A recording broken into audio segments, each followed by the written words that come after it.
Welcome to the Sleeveless Underground podcast. Guys, we are here today for the first inaugural episode, joined by me and my co-founder Raz's Gosu, as well as second place regional winner Sylvie, and top 20 place winner Speed. These guys are known for running Willie and the EI White Purity style deck. They're here to hang out with us.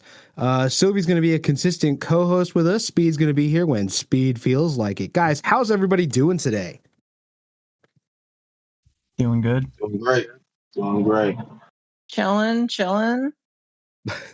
So we actually had a lot of stuff go down today between the Peoria, am I saying that right? Peoria regionals. And some new stuff going down with rare battles and a few other things that we want to chit chat about. We're hoping to get this out. It should be the day after the regional when this uploaded. So who knows when you're listening to this, maybe on your way to work. If so, give this a pause, subscribe to us, and wait for our uploads every week. That being said, let's kind of just jump in here real quick. I know that Speed and I watched the regionals together today. Were you guys able to pay attention to the regionals at all? Not me. I was kind of stuck at work, but I was like looking on and off. Like I saw bits and pieces of like the Shadow Army against the Milwoo and the that last game with the Chihiro. But other than that, I didn't get to see much. Well, how dare you be at work during regionals? That's not acceptable. I'm just kidding. You guys, it was a little, if they have it recorded, like if you're able to watch it later, I really suggest watching a couple of those games because some of them were interesting. And it's definitely a comparison to the previous regional, where we saw a lot of, like static, everybody playing the same stuff. This one came around and it was really diverse this time. Speed, what was your take on that? First thing is, I think this is the first time we've seen a match from every round for UA regional, not like 2 or 3, like a match. Every round we saw a match, which is a great day to be a fan and see, 8 matches. If you like solo leveling, you'll love to go back and watch this. It was great. Good gameplays, interesting matchups. A good day to watch some UA. Top Cut really did do a good job of streaming this and like keeping content in between each of the rounds, so it didn't feel like. Well, I guess the best way to put that is I now understand how people feel when they watch football games.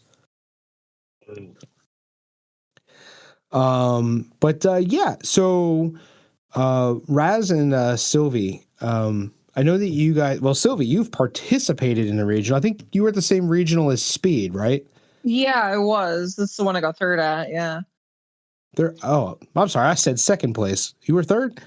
I lost the down pair, so it's basically second with extra steps, but yeah. Gotcha. Okay. And I know you ran Willie, and Speed in his ran EI White Purity. And if I remember that regional correctly, that was the Virginia regional right before the one in Montreal, right? Yes. Mm-hmm. Okay. And I think the Virginia regional and the Montreal regional were pretty similar in deck diversity, where it was a lot of purple and red Kenshin, and then purple and yellow Eva, and really not much in between, right? There was not as much of red Kenshin as you would have thought. Really? Playing there, to put it lightly, all the Kenshins were at the bottom tables. Like, there was like, maybe like 2 or 3 at max, even in top 32, it felt like. Like, I was looking around and it was just a sea of purple. Gotcha. Okay, yeah, because when I was looking at the on eXperts where like it shows you like the deck diversity, Kenshin for both, if I remember correctly, both those tournaments, Kenshin was at like 9%, and it was tied with Eva. I don't. Yeah, Was they that? were just they weren't having good days out there as Kenshin players. They were not at the top like normal. So they Yeah. were out there. They just didn't do as well as normal, you know? Yeah, the one Yeah. I hit, they couldn't do anything because I just kept pushing all my stuff up and then blowing something up and playing a guy up front. And it's just like, oh, if you swing, I just get my energy back. Yeah, yeah, it's kind of interesting to think about too, because Kenshin was such this massive domineering force, and then we get to the regionals that you guys participated in, and we see it go down to 9%, and then this regional it was only played 3% according to EX Burst, which is a huge decline. Now, Raz, I know you pay attention to like box order and stuff. Do you have any theories as to like what's causing Kenshin to go down in how much it's being played, or is it just we're just at a point now where we have stuff that can keep up with it enough that people are able to diversify more and play other things and still feel competitive? So I took Kenshin to my locals week over week, and there are games where it just feels like you are facing a wall, where anything you push back just comes back next turn, and you are just gonna get destroyed long term. And I think the better players probably know how to play against Red Kenshin. You know, Red Kenshin does not do well in a battle of attrition, I think. And I bet that's probably what it just comes down to. Would you guys agree with that? That like what he said about the battle of attrition? So Yeah, I mean, I think it's Red Kenshin is like, oh, you got it, Sylvie. yeah. So I was actually playing Kenshin playtesting into the new Sakamoto stuff because I was like, oh, we were told a lot of people that know the Japanese meta that Kenshin is not going to do so hot into Yellow Sakamoto, among other things. And when I was playing it and we were testing it out, as much as that war of attrition and the pushback of things are just going to come back up, there's a different play style to it that if you are a seasoned Kenshin player and not a seasoned turn sideways player, that you can still play that deck at a very, very high level and be threatening with it. But if you're just like playing it like you've always played it, just the generic swing out, I win, you're not going to win anymore. Yeah, I think always like the general rule of Kenshin is if Kenshin high rolls, Kenshin wins, right? I've heard that across many creators, YouTube videos, and in talking with other people, and it just feels like because I also have the red Kenshin deck and I play it here and there. It feels like in the current meta that with these decks that everybody are using right now have like strong sustainability that the absolute glass cannon that Kenshin was just doesn't hold up very well in drawn out battles. So you can Yeah, me draw it personally, out. I think Just don't raid. You want to just hold your raids so you can get a turn where you go like double raid, restand, play, kill Kenshin. And it's like you want your turns to matter. So you're gonna fight a lot with your like early game beat sticks and just draw cards with your 3-drop Kaoru and not lower your own hand size to kill your momentum. You're gonna hold and then swing back and punish your opponent. me Speed, you were gonna personally, say something? I think Kenshin is like a turn 5 deck. By turn 5, they basically know if they're going to win the game or not. And every turn after that, you play against them, the odds are in your favor to win. And See, I think I the think reason it's not doing as good now is just because it's been around so long. Like I don't think any deck from when it came out has had a run this long in terms of being winning regionals and nationals and all that stuff, and still like being good over such a long period of time. Most stuff goes in and out of rotation, drops down. I think people just finally figured out the matchup. You know what I mean? Like they just figured it out and stopped complaining. Yeah, After a certain amount of time, you can't let one deck be that good for so long without knowing how to do something about it. yeah, I think that it's a combination of things with Kenshin, between all the things that everybody here was saying, as well as just like the physical aspect of it. It lacks a lot of things that are pretty standard in deck formula now. It's got 4 specials, and essentially that's it. Um, it it struggles to kill things. Like sending things back to the energy line adds an element of control that you can use to sort of like pull off those like feint techniques and things like that. But it lacks the ability to kill very well, and it doesn't have a native 5K body in a meta where 5K is the new 4K. The Megumis being added in kind of help out for a turn here or there, but the inability to just match just the brute strength of the standard 5K body is a huge detriment to when you are trying to defend yourself in a more sustained game, past like turn 5. I think we just seen like a regime change, an end to an era, and we're moving into things that require a bit more higher level of play. I feel like there's less decks, especially in like what we're seeing in today's breakdown here. Like, we have 9% playing yellow Eva, which we can argue back and forth on whether or not that requires brain power, right? We got red Eva at 9%. Oh, that's good. Yeah, dude. Sung Jin Woo at 6%. Akori sauce. Oh yeah, so Red Chihiro was being played at 6%, and then we've got Saito at 6%, which was pretty great. We did finally got to see some Tokyo Ghoul getting played. Tokyo Ghoul, we had Shu at 3%. And then I do know that even though it's not being represented in those percentages, what was it here? I think it was 14th. Yeah, 14th place. A player named Something Fresh placed with the yellow CCG deck. And we did see a little bit of an upset. Right before we started recording, when somebody pointed out that Sojiro, played by D Cruz, 4710, came in at 18th, which is pretty exciting. So the top 4, we have Shadow Army, Sung Jin Woo.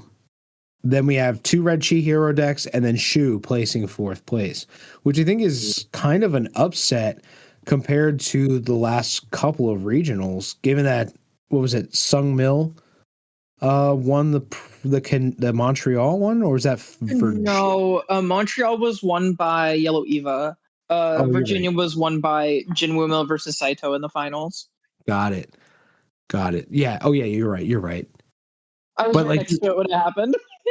Yeah, it's just like this. I mean, we're still looking at a list that needs to have a whole bunch of people claim their spots on here yet, so we don't really know quite who all played what. But we do have a pretty good idea of what's here, and we do have Red Kenshin in 8th place, and and then we just talked about how they removed the 3-drop from it, which was an interesting play. And I don't know. Is there anything on this list that really like surprised you guys? Where it was a lot of people don't play He-10 and they're playing 3. Yeah, they slept on that event card for way too long. Yeah, I play 2 in mine, and I've been since the deck came out. Mm-hmm. Plus, that card's draw power. I'm not surprised on the Shu getting 4th. It's a good deck. I would like to know how their games went though. Like, but I would like to know what they played against. Hero. Yeah, but that 2nd and 3rd place, I'm not really surprised on it, because I do think Red Hero could win a regional, but 2 back-to-back. I mean, to be honest, it should have won this regional. So close. Yeah. So both of them being so close, I'm wondering if they knocked each other out. You know what I mean? Or who knows? But that is Well, definitely interesting. I'm looking at that second place Chihiro, and I'm like, that deck actually did win, as far as I'm concerned. I mean, he lost to double final. Like, Yes, he did, and that was Okay, I remember that bad match. for I him. remember that match. Yeah, yeah. I mean, some days it's your day, and the sky opens up and the sun beams down. He had one of those days. Yep. Double final. Mm, Mm-hmm. mm, Absolutely. man. I'm looking at that Yeah. the deck list for the shoe deck list, and it's a pretty standard shoe deck. There's really nothing exciting about it. It just seems to be the build everybody's using. I don't understand putting the 2-drop Nishiki into the shoe deck unless you're running tower. And because I mean, like, yeah, you need the 5 for the Ken Kaneki, and you need the 5 for the color trigger Kaneki. But there's enough cycle in that deck, between draw pitch and search pitch and check the top Mm, and pitch, that, like, do you really need to blindly pitch 2 cards off the top of your deck? I feel like you're really rolling the dice with that thing. I mean, I I ran it mean, in my Big 12 deck, and it definitely comes in clutch sometimes. It's just you need something in there, and you get what you're looking for. You yeah, definitely don't liquid. I imagine that card is there to get early cards engraved. Right, it is, but I mean, there's like this guy was running 2 copies of the color trigger Kaneki and then 2 copies of the color trigger event. Mhm. So besides that being like your swinger, he does have 2 of the 4/1 shoes in there, which are a 4K body. But he's running the 7/2 Kanekis and then the shoe raids, which are going to be your main attacking force, right? So if you Yep. play something like the Nishiki and you end up pitching, say you drop it and you pitch 2 of those 7/2s into the graveyard, um, that could detriment you quite a bit because there's no way to yank them out of there and then figure out how to Oh play yeah. them. And once they're in there, they're in there. Yeah. I mean, when I played it in my Kaneki deck, I'd hold it, and I played after I had something that I'm good with, and I'm willing to lose 2 cards no matter what. You know what I'm saying? But it's one of the things that when it helps, and when it hurts, it really hurts. Yeah. But like in a situation like the regionals, do you really want to play high risk, high reward cards like that? Is the question. I mean, if you ask that person, they're gonna say, yeah, you know what I mean? Because we got them where they were. But it's tech cards, random cards, and definitely a playstyle diff type thing. Yeah, you guys are probably right. It just seems very strange to me. Like in a game where luck is such a huge factor, right? Like before a regional, you're like creating like the ceremonial fire pit and sacrificing SRs to RNGesus so they'll be on your side on the battlefield. You're already relying so much on luck. You would think you would want to do everything you can to remove as much luck as possible to try to keep that under control. And it feels like adding something like the 2-drop Nishiki just adds more luck to it. Like you're really just relying on, I'm going to play this and luck sack my way through this and hope I win a couple of coin flips, yeah,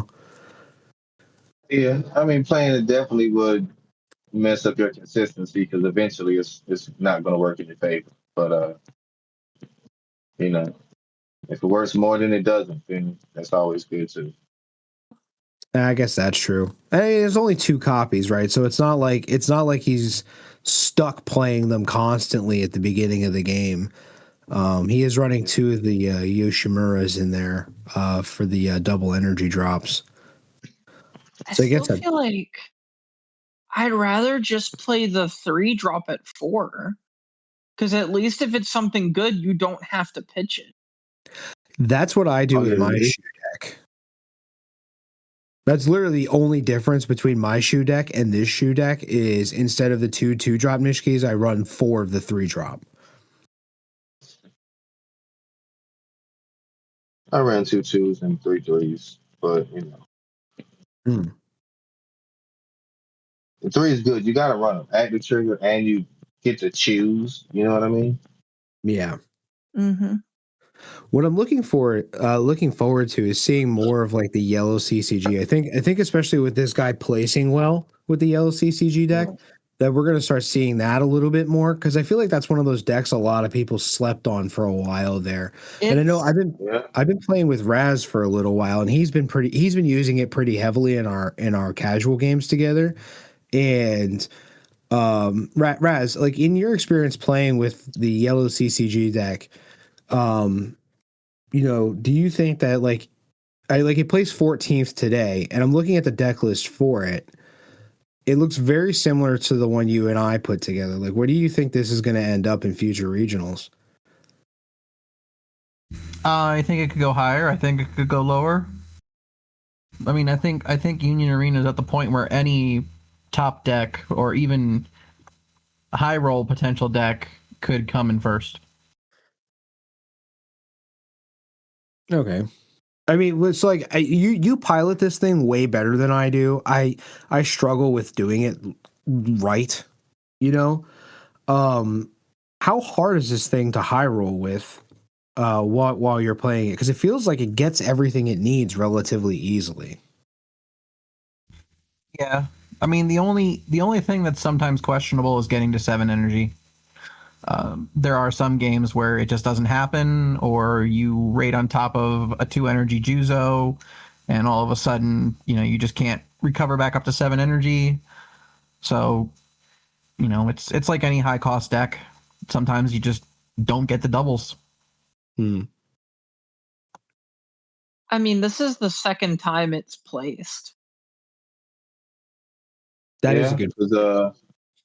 Jason got like did it. 22nd or 24th with it. Yeah, I was gonna in say, I know Canada. Jason top 32'd with it. Yeah, he got 22nd or 24th. So No, he definitely I'm put it gonna on the pull that map, up and real now people quick. are looking for him. I'm gonna see if there's any like major differences. Yeah, while you're looking that up, the one thing that I do like to say about this deck is, out of all the yellow decks that I have played and have seen, this one has the best, absolute best life card pool potential, with between the Juzo raids and its specials, as well as the color trigger and the number of active triggers in this deck. Just if you're struggling to get something on the field, there's something coming out of your life that could very well save your bacon at any moment. I feel you. Probably second best yellow life deck next to freaking Evo, of course. But really, you think the yellow girls deck has a better life pool potential? Absolutely. Oh yeah, because Asuka comes out. You can play her like the 4/2. You can play her if she comes out of life, right? And yeah, and she comes out active, and she rests something on your opponent's front line. They can play their get triggers. Yeah, you got specials, you got yellow colors, any get you hit you play, so you can play Amari on your opponent's turn, and then going into your turn, she stands and she can stand something else when she swings. That's what made me lose in Virginia. That pink shirt Mari. Got it out of life. I popped that Mari. I popped the Mari in my last game and swung, and his next life was Amari, and I scooped. That was it. Yeah. I did a big CSG play and pushed everything to the front and went from like 2 energy to just a full board on the front line active. Hit 2 life, two Maris.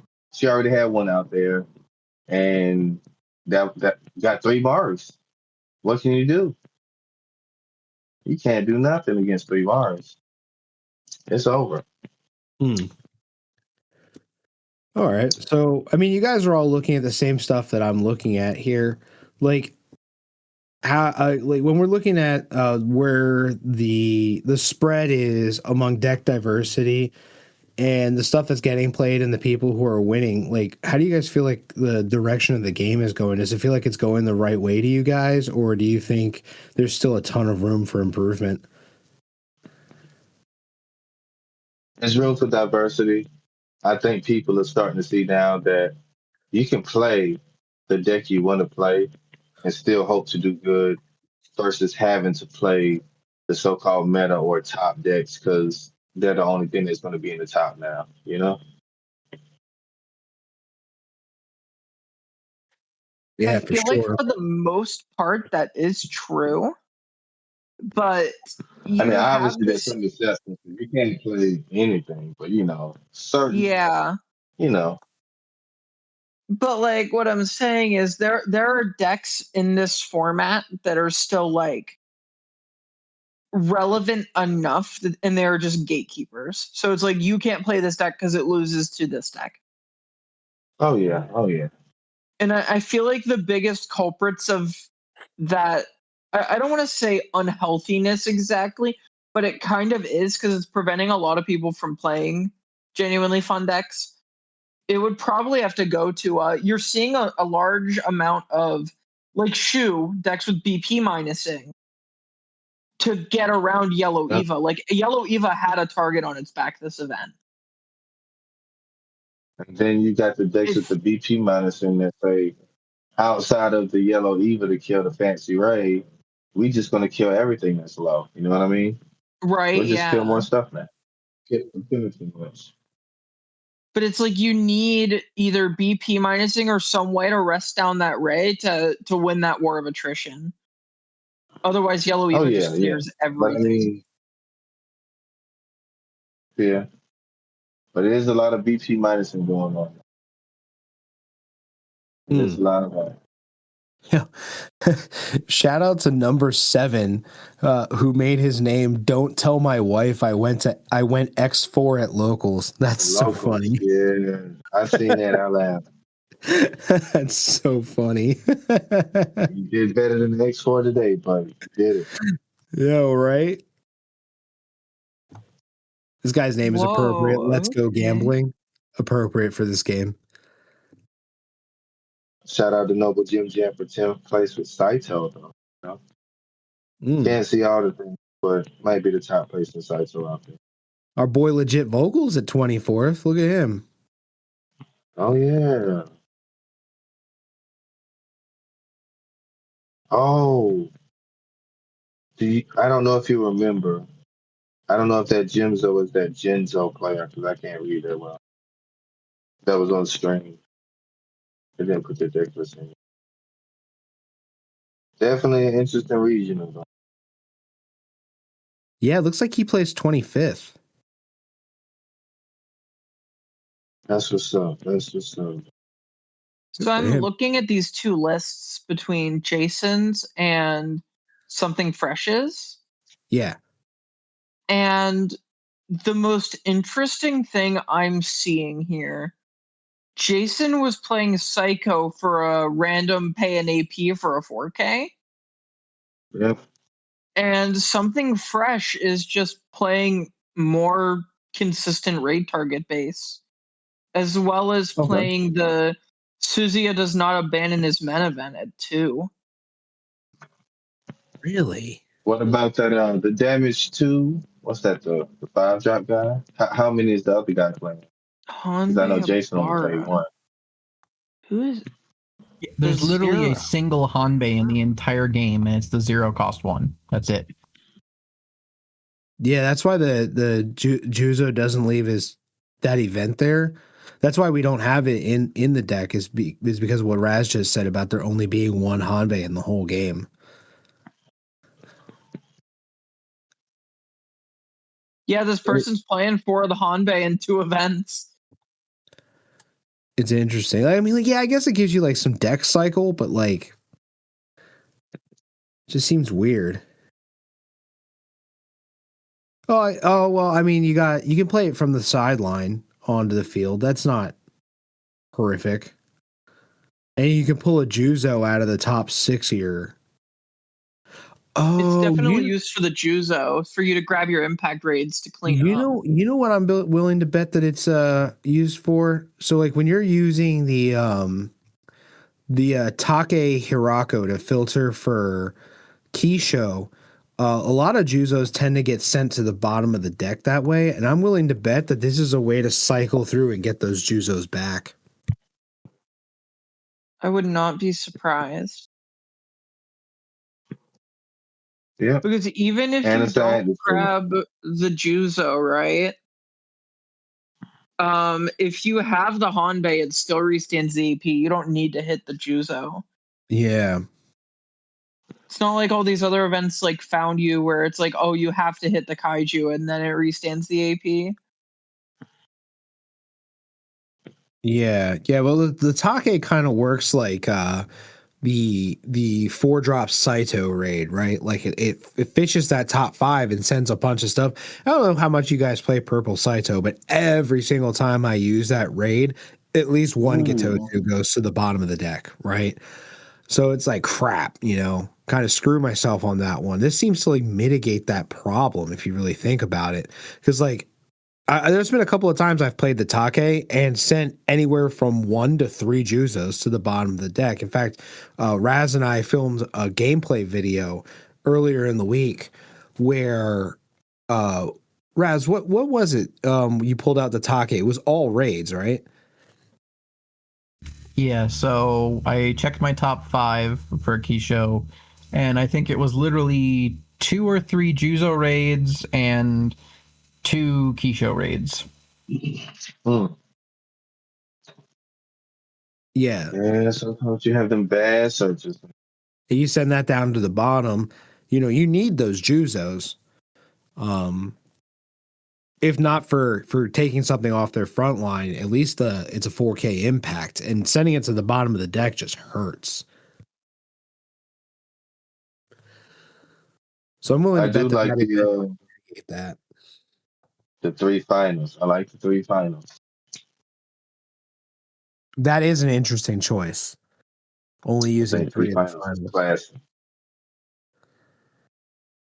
That is an interesting choice.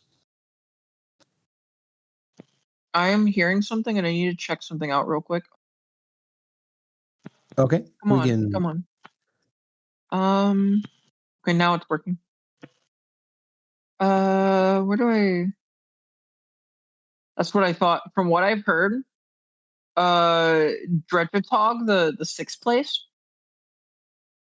was Toto. Okay. Purple JJK. That's sick. Mm-hmm. Hey, one of them days, man. And I can't wait to see the interviews to hear the people's matchups, you know what I mean, and how everything went. Right. Especially the Toto. The Makoto player from XP. I was looking over like at my round 4 in Virginia, and I had just beaten a Milwoo, and I look 2 tables over and I see a yellow Eva, and I'm not like looking at my like the opponent's field. I'm just curious. I'm looking at the yellow Eva, and I see 2 of their Misatos on their front line. And then I turn my head like 15 degrees, and I see 3 Toto raids, and I'm like, oh. Speed, for Florida, are you taking your new signature deck for that one? Oh, it's like 40-60 if I'm going to Florida. My wife gets the Monday off, I'll go.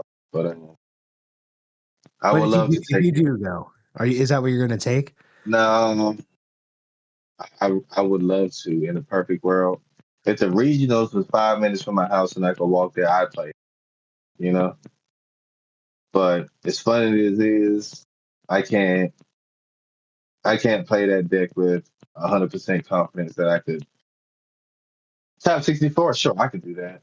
I could do that out there. Top 32, top 16 with Mayuri. Oh, I don't know, man. I don't know. But I'd play it. I'm playing on the online regional. I can do that. I would love to see you in another like Pro DM Joey interview talking about Mayuri, and next thing you know, instead of that deck being able to get put together with $5 and hopes and wishes, it could be like $200-$300. I mean, it has binder cards in it. Yeah, the deck's like $6 at the most, but with the binder cards, it's like $48-$50. You know what I mean? But I'm Here's where I can be funny and I can say, y'all, King Bradley got 13th. Ooh. The dude's name is King Bradley. Like, I don't know what he played, but his name's King Bradley. Oh. Yeah. I think he's a Rumble Rumble guy. I'm pretty sure. Yeah. That's what's up. That's You know, what's up. it's interesting to see these decks. It was interesting to see some of the plays too that we were watching. With just what appeared to be like some like being on the stream, sort of like jitters.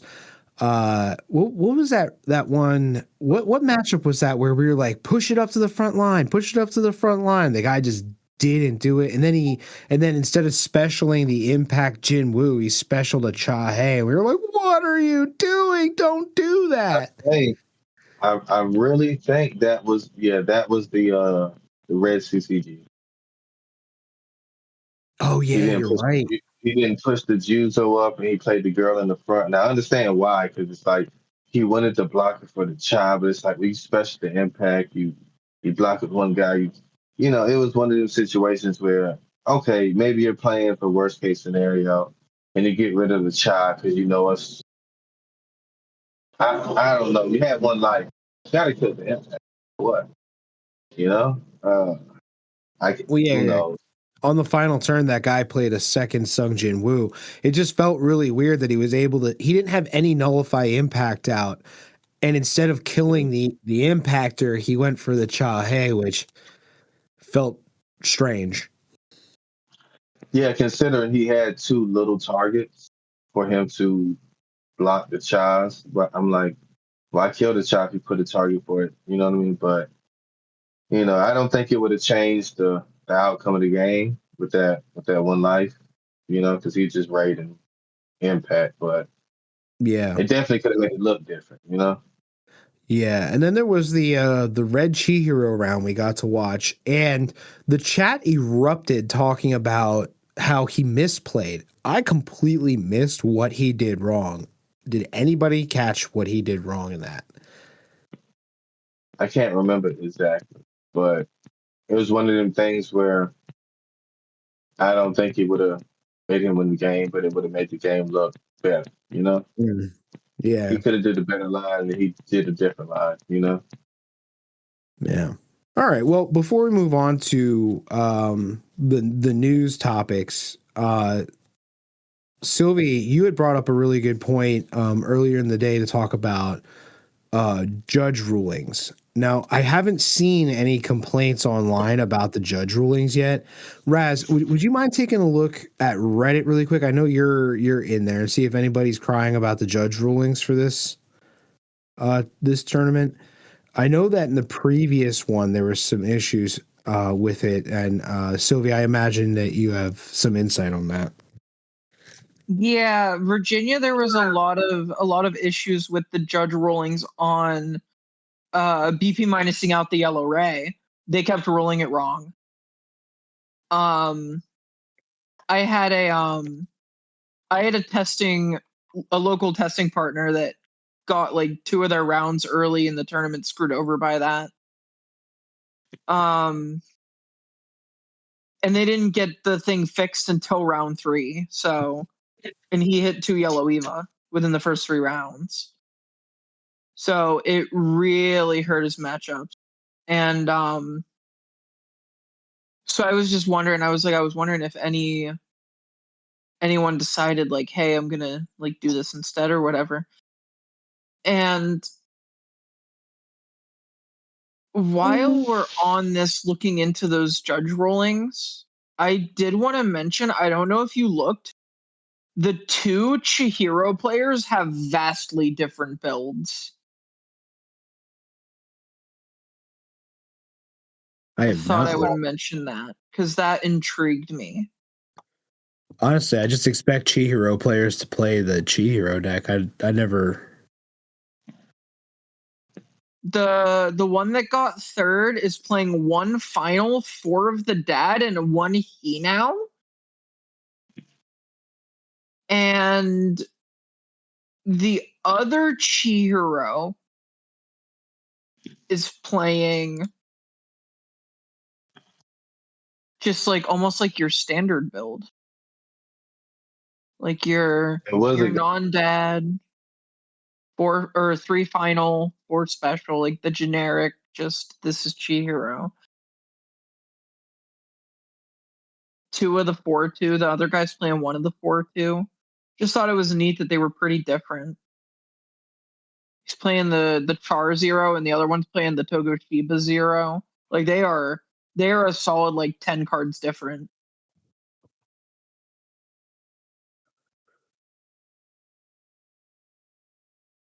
Oh yeah, imagine only running a single final in a deck. I wonder what made him bring that decision. He probably copied the no finals list and then was like, one final feels okay. It might come up. Because there was a Chihiro that topped in Canada that played no finals.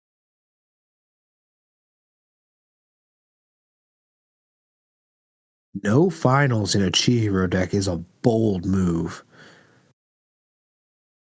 I feel like with how high rolled this game is, I feel like you want to have finals. Yeah. Well, I mean, like, so for something like Kikaru, you don't really need it, but like something like Chihiro, you would think that.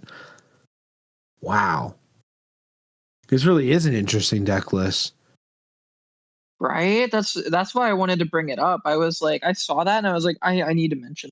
One final, one Hinao, and one Hakuri. Like, I can't stand having one drops in my deck to begin with. Char Zero. Yeah. Yeah, that's a bizarre thing to do as well. Huh.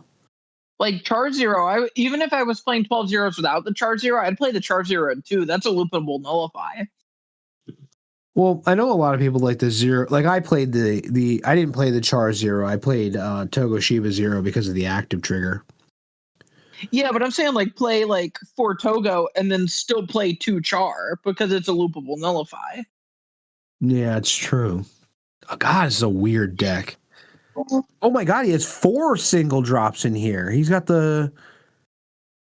he's got one final, one of the 4/2 Chihiro, one Hinao, and one Hakuri.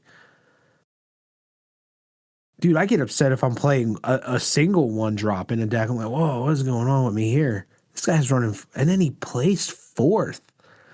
That's crazy. So, with a deck build like that, do you guys think he luck stacked his way to 4th, or do you think that was he said, "Yeah"? No. He sounds like a Yu-Gi-Oh player. Sounds like he played Yu-Gi-Oh. Yu-Gi-Oh's infamous for one-of tech cards, and building a deck with that many one-of tech cards. Yeah, I definitely think he's That's more of a Pokemon thing than a Yu-Gi-Oh thing. I mean, I played Yu-Gi-Oh. I don't know about Pokemon. Yu-Gi-Oh, it's like I'm gonna put my techs in my sideboard and just I'm going like back when I played. A lot of people ran one-ofs. You know what I mean? For random. Yeah. The only cards they run at 1 in Yu-Gi-Oh anymore are the cards that are limited to 1, but they're still broken, so they play 1 anyway. Oh yeah, I mean I ain't played in over 10 years, so this too crazy. Yeah. Like I played back when I played one copy of Barrier Statue of the Stormwinds, but that's because my main guy like searched it. So it was like it didn't matter that I played 1. I would just search it from deck with my boss monster. Raz, were you able to find anything about the judge rulings? No, there's no posts on Reddit. It's been a very slow day. Honestly, good sign. Yeah.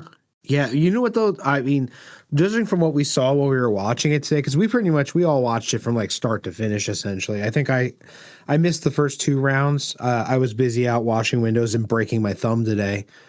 So I missed the first 2 rounds. And instead of going to the doctor, I slapped my thumb into a brace so I could watch the rest of the regional. So I got in what was like round 3, I think, is when I sat down, and it just from everything that we saw from start to finish there, it looked like Top Cut was running like just an immaculate event. They've run majors in other card games before UA, so I'm not surprised. Yeah. They were one of the best tournament organizers we ever had for Pokemon. They were one of the first major tournament runners like going out of COVID era. Yeah. All right. Well, I mean, hey, good sign, and let's hope some of the other people take example from the way Top Cut ran things. because I hear, from what I understand, several other regionals were not as organized. Yeah, the best regional organizers I've ever seen were Top Cut Events, and I'd give the other one to Day 2 Events, which they did Pokemon for a really long time. I don't know if they're still doing it, but they ran an immaculate event. It was so clean, so smooth. And you're talking like Pokemon events, they got like 2 to 3,000 people. It's ridiculous. All right. So pretty much the last topic I'd like to talk about tonight is something that Raz brought to my attention earlier in the week. So I'm going to let him kind of bring us in on that. But Raz, do you want to tell us about what's going on with rare battles going forward and why it's absolute nonsense? So apparently, aside from the changes they mentioned months ago, where you will not be able to host the locals during the month you do a rare battle, apparently now you are only allowed to have 8 players enter said rare battle, and there are only going to be 1 copy of winner card and 1 copy of non-winner card. Is that dependent on like the classification of the store? Like silver can only have 8, or is that like across the board with like silver and gold and all that? From the posts I've seen, that's a global thing. So can somebody please try to make this make sense for me? Because it sounds like they're trying to artificially inflate the value of these winner cards, but also kind of tanking a game that's seen a tremendous amount of growth in the last 6 months. Like, why would you want to do this to this game? Does anybody get this decision? I think I get what they're trying to do, but I think they're going about it in the wrong way. Definitely the wrong way. Yeah, I feel like if you're going to limit it to 8 people, then you should just say, hey, we'll do 8 people. And if you do the rare battle, you can't do the local.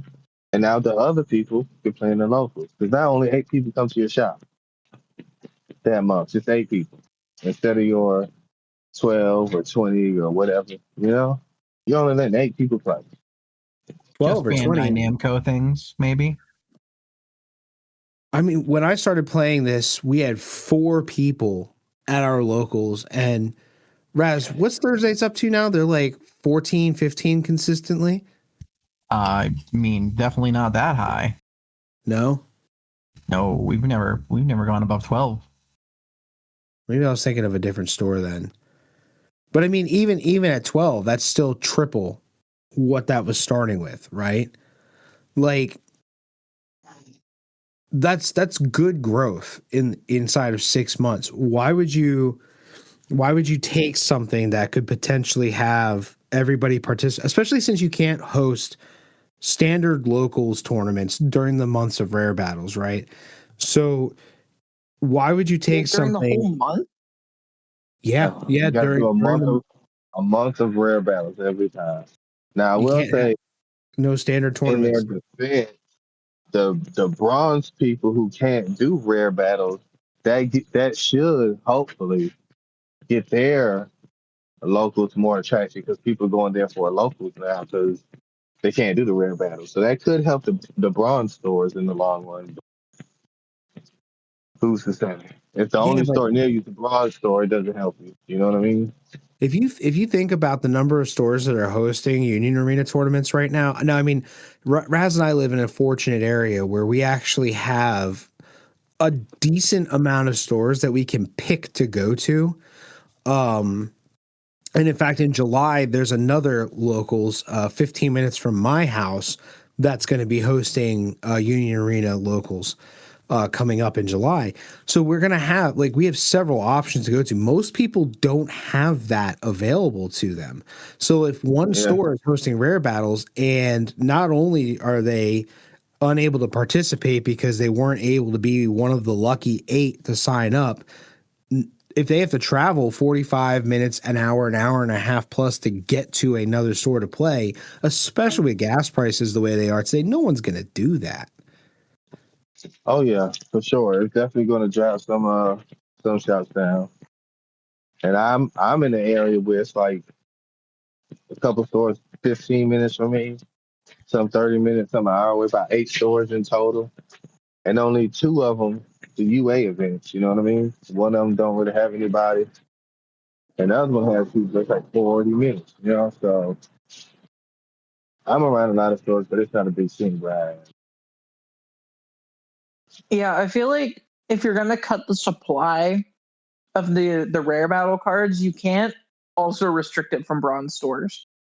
Like it's got to be one or the other. Yeah, yeah. Well, I mean, the part that Speed said makes sense, right? Like, since the stores that are running rare battles aren't allowed to host standard tournaments, this gives bronze stores an opportunity to attract some things. But then it goes back to what I said as well, right?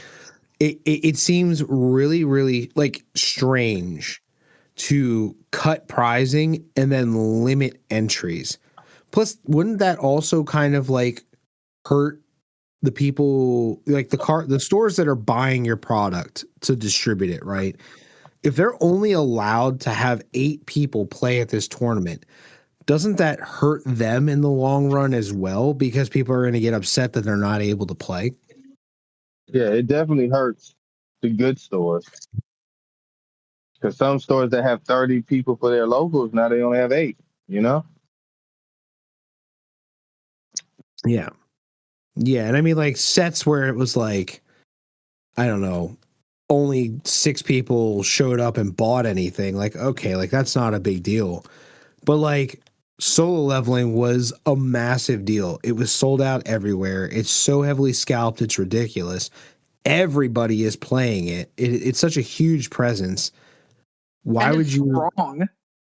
Yeah. Yeah, yeah, it's meta relevant. Why would you limit those rare battles to 8 people? Are you just gonna turn Yeah, people off playing the set? Like what's going on with that? yeah, right about that. And it definitely hurts the bronze stores in areas where that's all they got. So it's like, if you wanted the rare battle stuff, you can't even go to your local store. You got to find a new store to go to that's further away. And now you can't play there because it's already booked up, you know? Yeah, But yeah. And like a big problem like in our area here too is right, like we have a number of stores that are within a reasonable driving distance that run these events.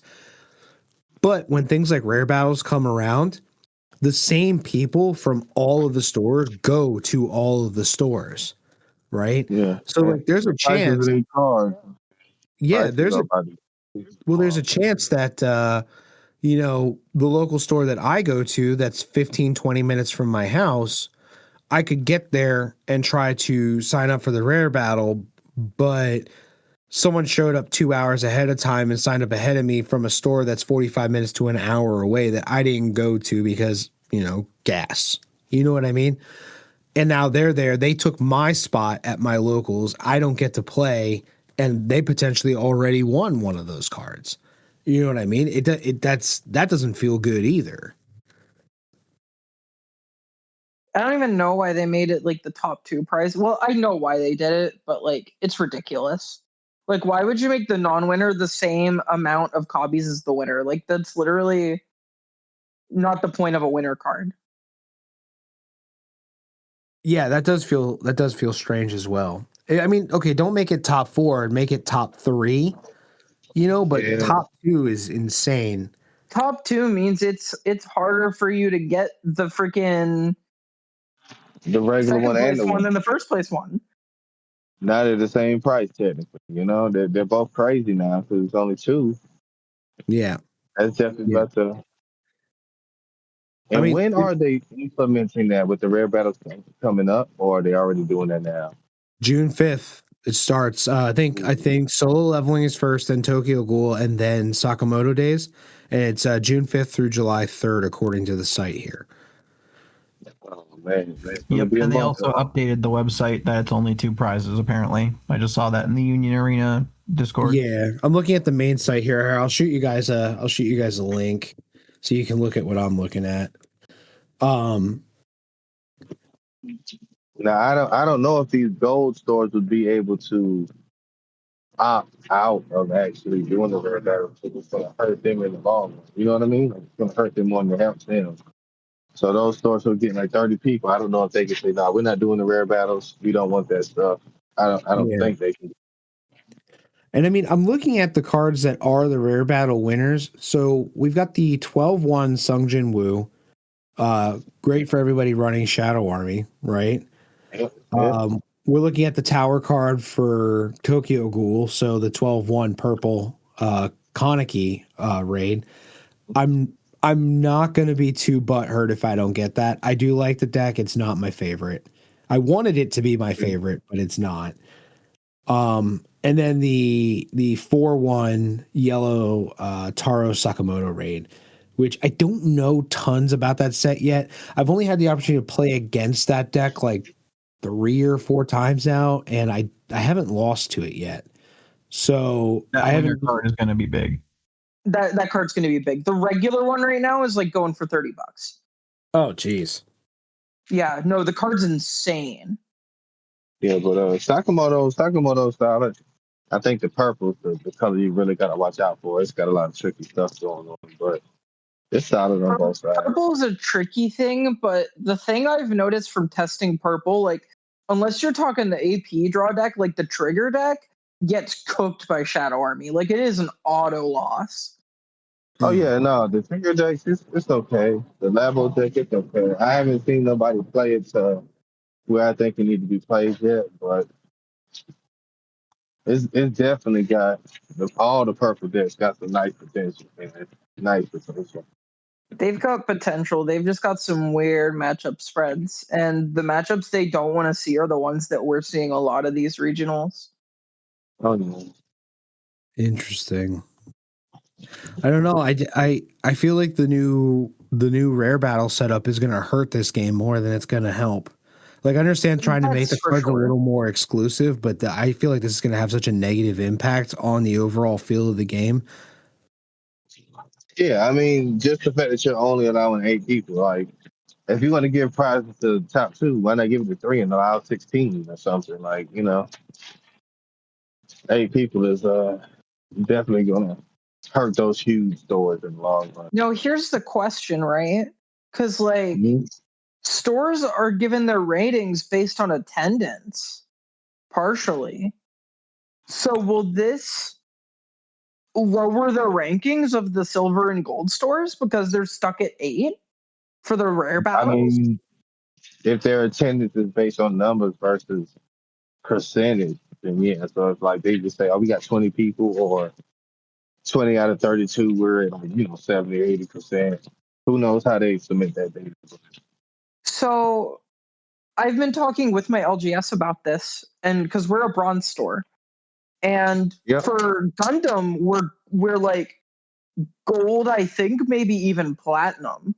Like our Gundam community here is huge, and it's all just like they give you a higher ranking to give you room to grow. So like your bronze, when you have like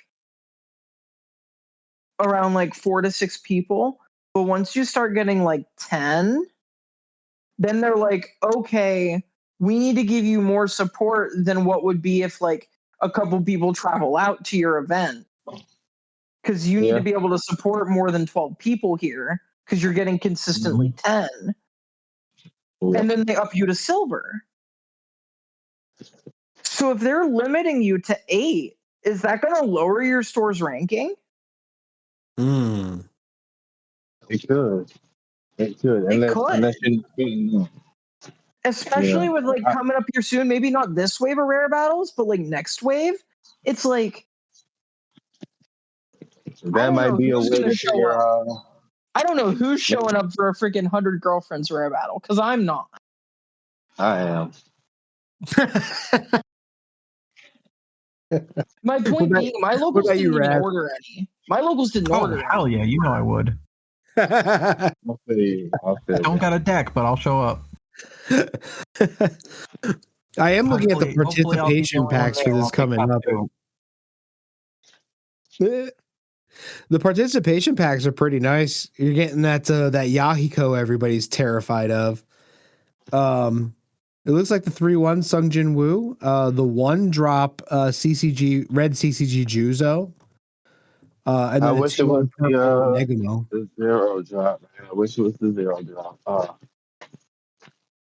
Now, here is one thing I wanted to bring up, and this is, I don't know if it's really something to just go out and say, but like, Proteum Joey is offering to buy people's Yahikos. I don't know if you heard about this. No. He's offering to buy people's Yahikos for $5 a piece.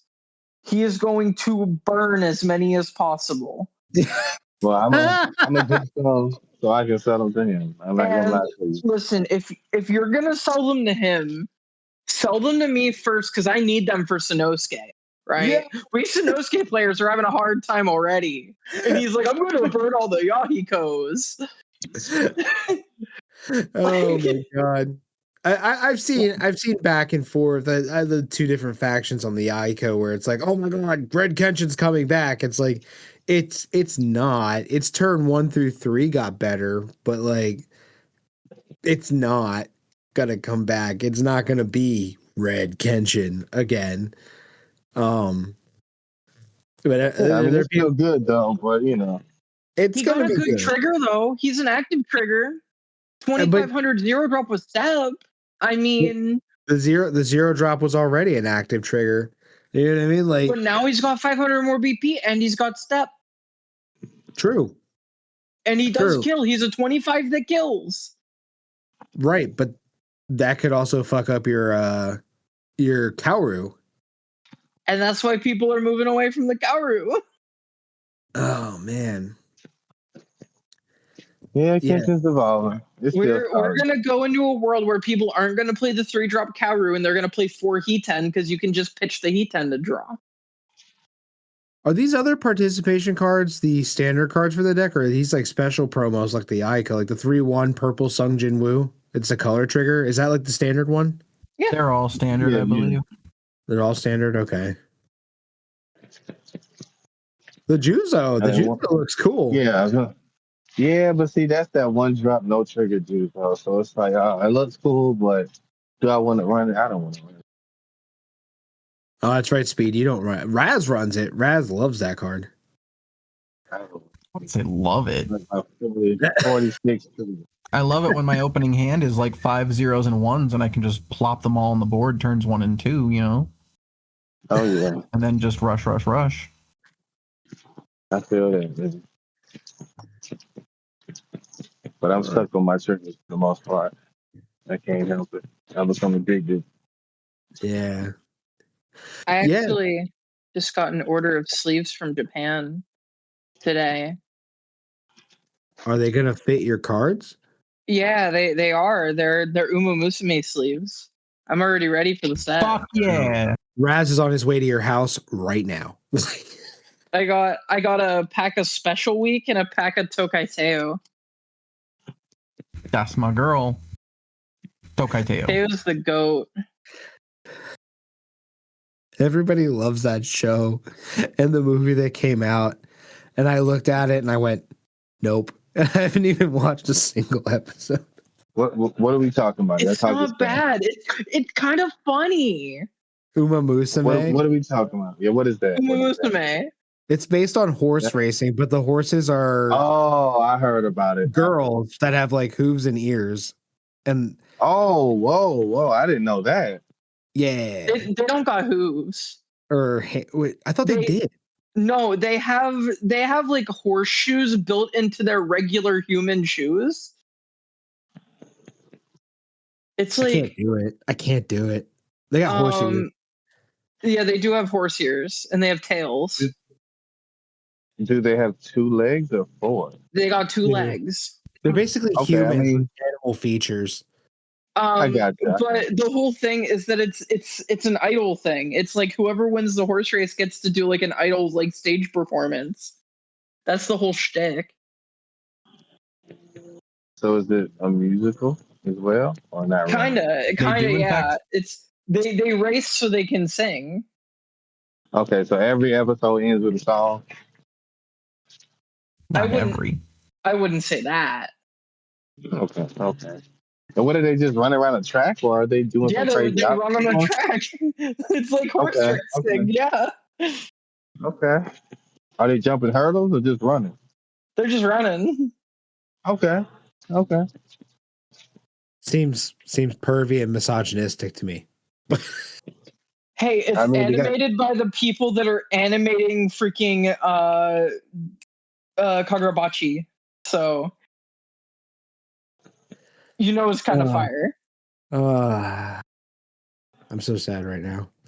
I don't know. Maybe I just haven't given it a chance. Maybe if I watch it, maybe I'll change my opinion. But I got freaking Joey Llama hooked on the game the other day. Oh my god, The game's fun. Like, is there anything else that anybody wants to bring up that's relevant for this week, or because that's all So I have a rule question that I came across that I wasn't 100% sure, but I think I got it right. Okay. So I was play testing yesterday with my buddy John, and he was playing Naraku. Shocking. And I don't know what I was that playing is. Red Evangelion. Shout out to the Lord of Promo himself, or Proxy himself, John. Shout out, John. So he played the special trigger from the deck. I just posted in the chat. And he blew up my double blocker Ray with it. And unless I'm mistaken, you don't get the draw 2 when you blow it up via BP reduction, correct? No. So did he you're talking special about it? Or the did red he? ray, right? With a BP reduction of 4,000. It still gets to win sidelined. It's still sidelined. Yeah. So I think the It was misconception considered with that removed is from the board due to gameplay mechanics, not actually being So that sidelined. still Yeah. sidelines it. It's just in the case of the yellow Evangelion deck, it doesn't have a when sidelined. It says when this character is removed by one of you or your opponent's effects. yeah. So since that yellow one says that, I think a lot The of red one times doesn't say that. Yeah. When Okay. people reduce and kill that yellow one, now people just think that about everything, like Wonder and everything. You know, it's still sideline. It's still Okay. sideline. Yeah. Then I let him get 2 less draws on me. Yeah. So I mean, And I the didn't yellow resurrect. one, the yellow ray is the only one that has that weird stipulation. Yeah. Yeah, I'm kind of glad he's bringing up ruling questions too, because I know the recent Sakamoto deck, the most common question I'm seeing is, when it makes you play the card face up on top of your deck. Some people Yeah. are confused, like if they use another peak at the top and put it back if it stays face up or not. And the ruling is it goes can put it face back down again. Yeah.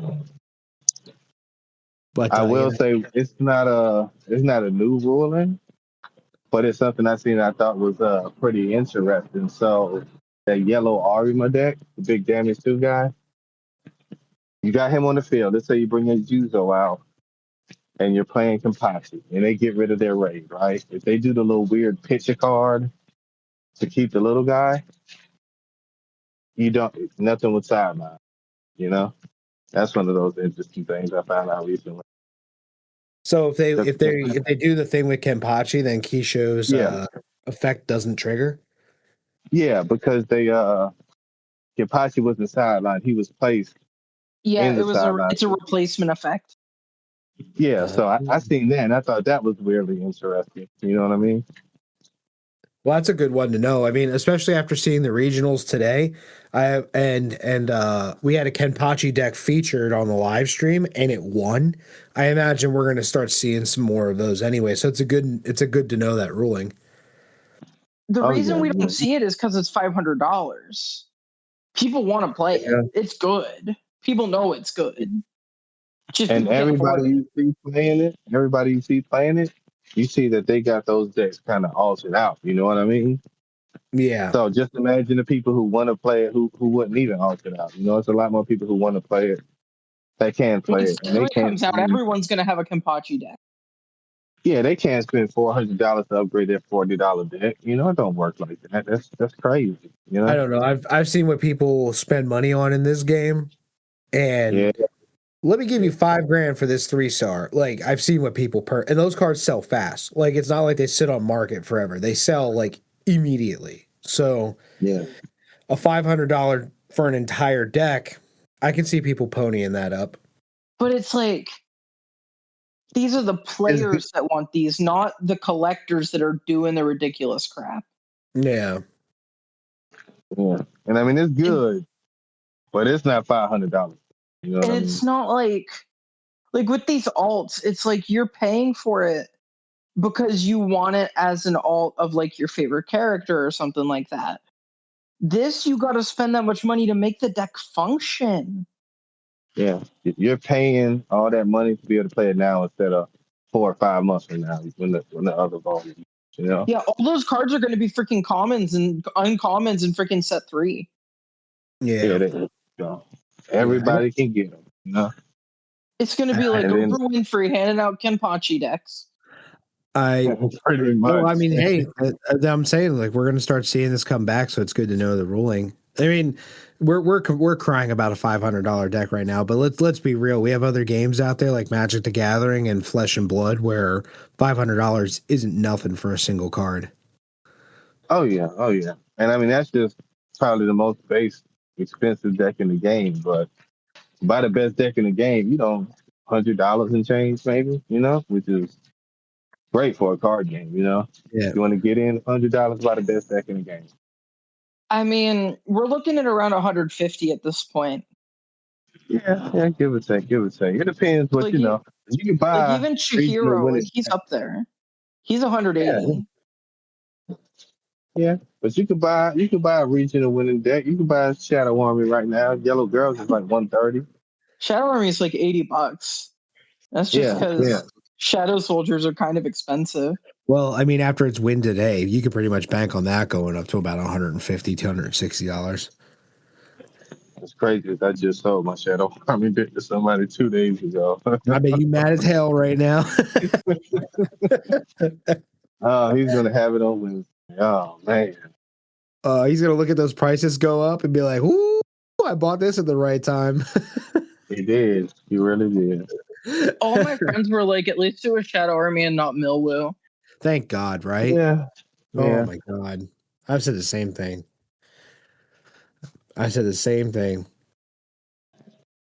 I'm I just will glad say it's the featured deck, it did look like almost every, aside from the Kenpachi deck and the one red Chihiro deck we watched, it was pretty much every game was solo leveling, wasn't it? Yeah, most games had purple out there. Purple versus something or purple versus something. Oh, I'm sorry. I just did Jason dirty. He was playing Bambi's for round 3. Which was and he won. Oh, okay. He went back to Versus Bambi. Yellow Okay. Eva. Yeah. Yeah, I missed that. I missed that round. I heard about it though. But yeah, that's good. Yeah, he beat Yellow Eva with Bambi's. That was pretty exciting. Yeah, he's definitely a yellow player through and through. Man, I absolutely love seeing like underused rogue and just sleeper decks get used and come out. Yeah. It's so It's nice. nice to have Jason's those. known for that. He's like the Yeah, Bambi's guy, and then he topped with Arima like in freaking Montreal. Yeah, it's nice to have those guys who stick to a deck and make it good Yeah. and be able to play things. No matter I was how trying long to do it that with Aincrad. I threw in the towel like when set 2 came out. I was like, Eva's too strong. You know what? So going back to deck pricing, I do think Tokyo Ghoul is a little bit funny because those decks would cost next to nothing if it weren't for Uda. Oh yeah. 50, $60 top. You know? They say like you put the whole deck together for pocket change, and then you have to rob a bank to get a playset of Udas.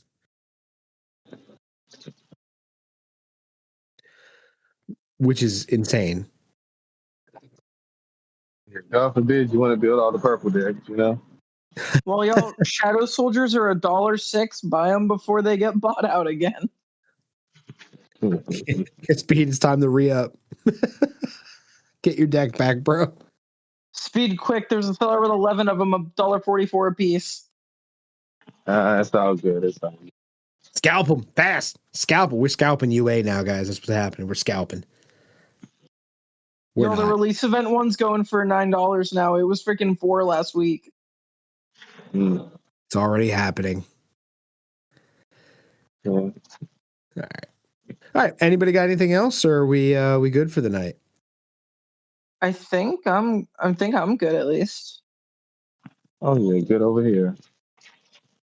I'm good unless we want to talk about Inuyasha and Chainsaw Man. I don't know enough, but I know it's gonna be I don't know interesting. enough. I know that Chainsaw is bonkers. That's all I know. Well, why don't we take this week to kind of look into that, and because we have Florida regionals next week, we'll get together and we'll chat about that, and then we can after we chat about the regional, we can BS about Chainsaw Man and Yasha a little bit. All I know for Sweet. Florida is I'm excited to see 2 new decks for getting added to the pool in Florida. Yeah. I think Which we're going to deck? see that yellow Sakamoto hybrid. Mm. And we're going to be seeing that the hybrid between the AP draw deck, but it plays the freaking Nagumo. I think it's going to cause an upset. I think Sakamoto is definitely going to cause an upset in the next regional. I Definitely think purple AP draw is going to be the deck that's going to take people by surprise, but specifically with the Nagumo. The Nagumo is absurd. Yeah. And it's not even for that deck, but it's like if you know what you're doing, you're playing the Nagumo. Sakamoto, all top 16 slots.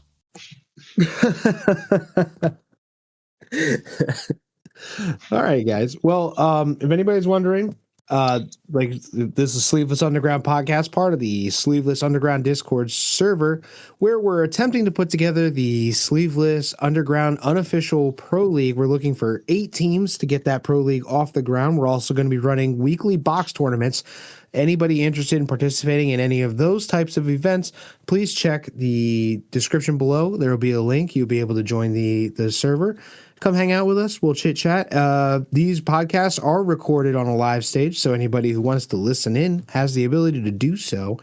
The cast is going to be kind of revolving based on who's available and when. But I'm definitely grateful to have you guys hang out with me here tonight.